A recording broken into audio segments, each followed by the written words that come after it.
el acceso a la información no solamente tiene que ver con sacar a la luz asuntos que se relacionan con abusos del poder, con presuntos actos de corrupción o con manejo discrecional.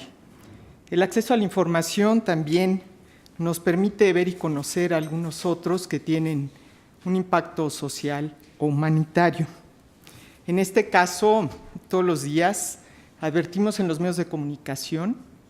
que hay muchos reportajes y notas que tienen que ver con familias separadas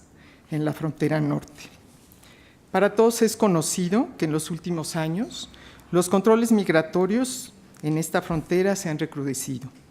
El desvío de flujos migratorios a zonas más inseguras para evadir dichos controles y la contratación más frecuente de traficantes de personas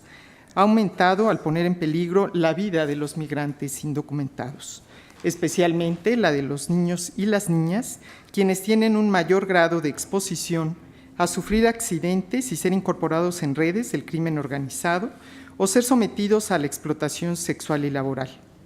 En el caso concreto, una persona solicitó de la Secretaría de Relaciones Exteriores el número de familias de nacionalidad mexicana que fueron separadas derivado de la política migratoria conocido como tolerancia cero, instrumentada por los Estados Unidos de América del Norte. Fecha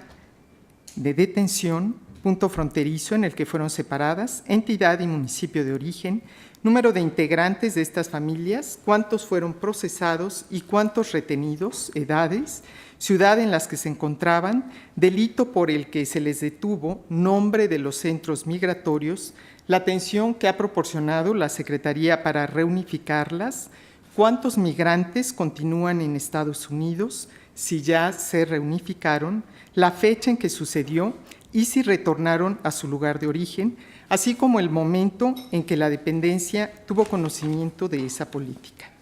En respuesta, la Cancillería comunicó al peticionario que al 2 de agosto de 2018 tenía registrados 29 casos de niñas, niños y adolescentes separados de sus familias. 15 de estos se encuentran en centros de refugio y 14 ya fueron repatriados o reunificados. En total, tuvo conocimiento de 24 familias a las que se les aplicó esta política migratoria.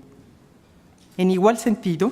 clasificó como información confidencial los centros migratorios en los que se encontraban los menores, la entidad de origen y la edad, ya que consideró el sujeto obligado que su publicidad los haría identificables y, por tanto, se incumpliría la legislación nacional en materia de protección de datos personales. Ante esta respuesta, el solicitante interpuso recurso de revisión, señalando que la información era únicamente estadística, por lo que no era legal la clasificación como confidencial. Además, manifestó su inconformidad por la generalidad de los datos otorgados, pues requirió que se especificaran por cada familia afectada en formato abierto. La ponencia a mi cargo analizó la naturaleza de los datos que fueron requeridos por el peticionario y clasificados como confidenciales por la dependencia competente, de modo que pudiera dilucidarse si efectivamente la información solicitada identifica a las personas e incide en su vida privada. Del estudio se obtuvo que algunos de los datos se encuentran disponibles para su consulta pública en Internet. Por ejemplo, puntos fronterizos entre México y Estados Unidos de Norteamérica, información publicada por la propia Secretaría de Relaciones Exteriores. Estados y municipios de los que son originarias estas familias separadas, lo que pudo consultarse en la página de la Secretaría de Gobernación relativa a los eventos de repatriación de menores migrantes mexicanos. Albergues en Estados Unidos de Norteamérica, en los que se encontraban los menores separados de su familia, lo que fue reportado por la propia Secretaría de Relaciones Exteriores. Por otro lado, se advirtió que la fecha de detención de la familia, el número de integrantes y de estos, cuántos fueron procesados y cuántos detenidos, se trata de datos numéricos que por sí mismos no propician la identificación individual de cada uno de los menores que fueron separados de sus familias ni las personas adultas que los acompañaban. En virtud de lo anterior, el proyecto propone modificar la respuesta e instruir a la Secretaría de Relaciones Exteriores para que entregue al particular los datos requeridos de las 29 familias separadas en los Estados Unidos de Norteamérica, derivado de la política migratoria Tolerancia Cero,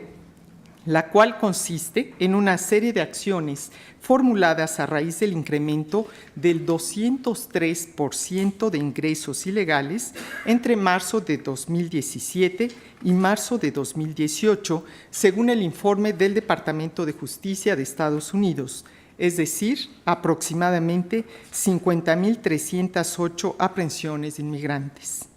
Cabe decir que en dicha política migratoria se giró la instrucción a los fiscales del suroeste de Estados Unidos para convertir en prioridad el procesamiento de delitos relacionados con inmigración y presentarlos ante jueces laborales. De la misma forma, el gobierno estadounidense internó a cientos de migrantes, dejando solos a casi 2,000 menores que fueron separados de sus familias en 6 semanas. En este contexto,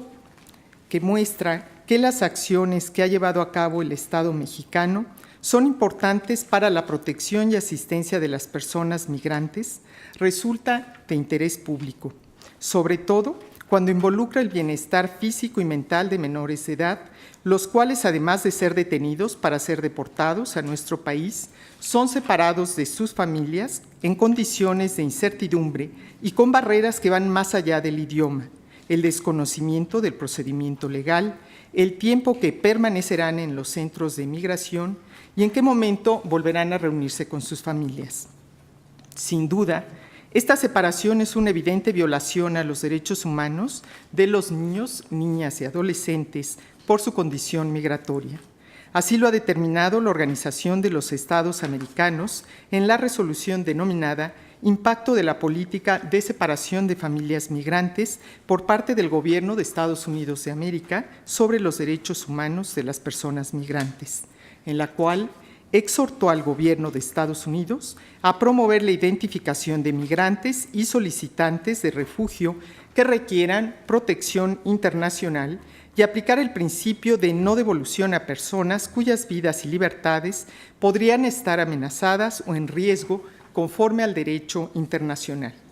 En este sentido, las instancias jurisdiccionales nacionales e internacionales han señalado la obligación de que el diseño e instrumentación de políticas públicas debe estar guiada por el interés superior del menor, incluyendo aquellas que son de carácter migratorio, toda vez que ese interés se erige como una consideración primordial que debe tenerse en cuenta en todos los actos, conductas, propuestas, servicios, procedimientos y demás iniciativas del Estado, como en el caso referido, con la protección y asistencia consular proporcionada a los menores migrantes